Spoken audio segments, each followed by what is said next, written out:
Hi, my name is George, and this is my testimony.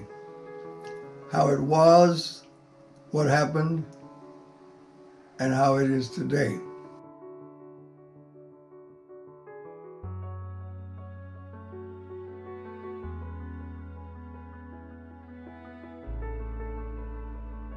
Well, back in 1945, I was 10 years old, and my grandmother was taking care of me. And she was Pentecostal, fire baptized holiness church. And she was devout Christian. She couldn't read and write, but she could read her Bible word by word. And as soon as she got a message, she was very well known to say, "Thank you, Jesus." And we went to church morning, afternoon, and night. We come out of church sometimes between 11 and 12 o'clock on Sundays. And there would be a lot of shouting and a lot of speaking in tongues and all of that. And I wanted so badly to speak in tongues. And I tried everything they told me, but I could never speak in tongues. And they said it was absolutely necessary in order to go to heaven. And there was a little boy I went to school with, Jimmy. And one night, Sunday night, he fell out on the floor and he started shaking, and then he started speaking in tongues. And they came up and put a jacket around him, and everybody's shouting around him and everything. So the next morning, as we were walking to school, I asked him, "Jimmy, how did you do that?" He says, "What?" I said, "How did you get the Holy Ghost?" And he said, "Don't you just get tired of your knees cutting into that wood on the floor?" I said, "Well, what did you do? How did you get there?" And he said, "You just fall out and start moving your mouth and your tongues, and these things will happen to you." I said, "Jimmy, are you sure?" And he said, "Yes. Yes." I got tired of being on the floor, so I just started making noise, man. And that turned my head away because I wanted it so badly.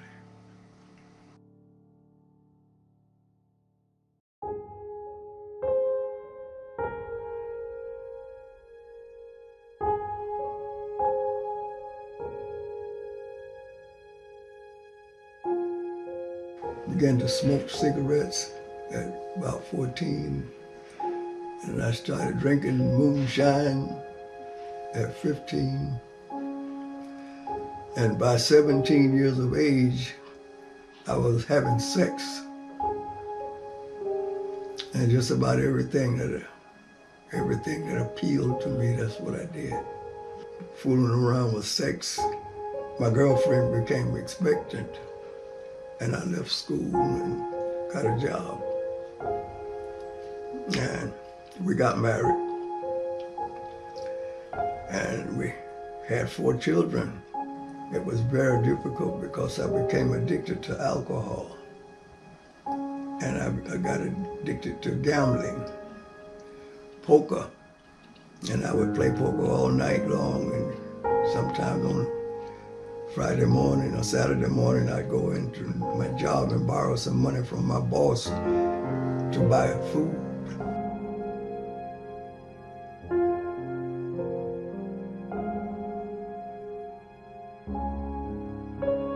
I had another woman I was living with, and she was very good to me, but the fact was I was still a drunk. I was in the bathroom throwing up, and she came in from work, and she walked over me and stepped around me and looked at me with disgust. She was just fed up with it.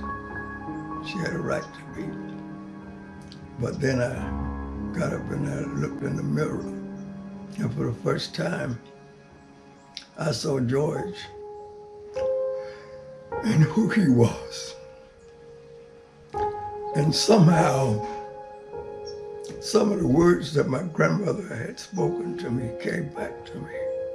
And she said, "Don't you ever tell a lie.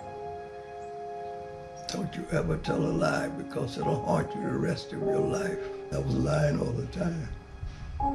But I looked in the mirror and I saw myself, and it just came out of my mouth. Oh, God help me. I don't want to die like this, and I don't want to leave that kind of legacy on my children. And all of a sudden, it seemed like I just got sober as a judge. I didn't feel the effects of the alcohol at all right there.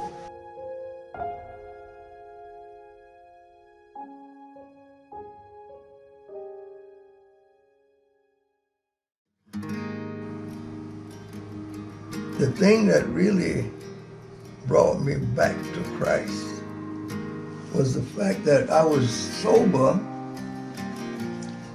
but one day I was picking up a cigarette and I started smoking a cigarette, and it's like somebody spoke to me and said to me, "I didn't stop you from drinking for you to kill yourself with cigarettes." I didn't hear that with my ears,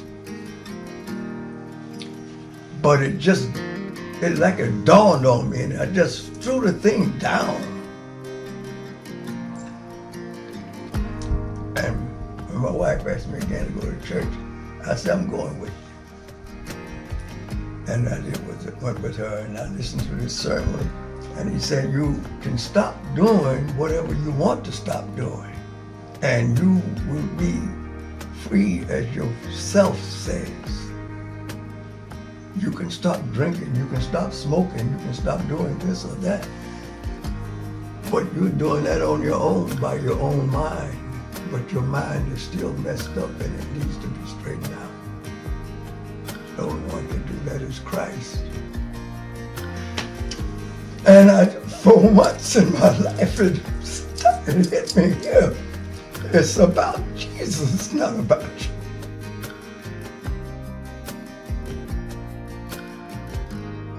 I'm not speaking in tongues. The main thing I wanted was a relationship with Christ.